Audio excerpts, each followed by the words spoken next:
Hey guys, welcome to Drew tutorial. If you are new here, special welcome.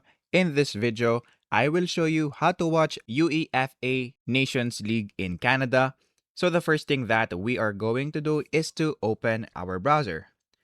Now, once we open our browser, on the search bar, we're going to search for DAZN space UEFA Nations League and then click on enter.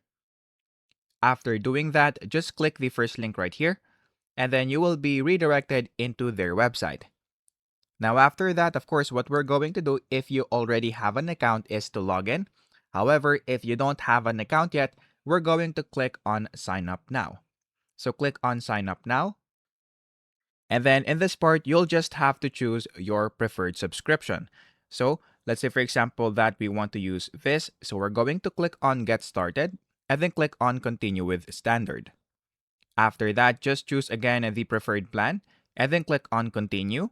And then right here, you can log in through a bunch of platforms such as Google, Facebook, Apple, and FIFA ID. So in this part, I'm just going to use email right here and then click on continue. And then we're going to put our first name, last name, and then of course our password. And then click on continue once again. And then in this part, what we're going to do is to choose how we pay. So we have three options. So let's say, for example, that you want to pay through credit card. So we're going to click on it and then we're going to put our postal code and then click on verify postal code.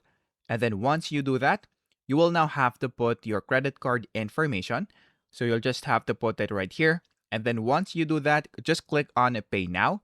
And then once you click on pay now, you will now be able to watch Nations League inside DAZN. So all you have to do is to wait for Nations League to start streaming, and then you will now be able to watch it through your phone, your TV, and even your computer.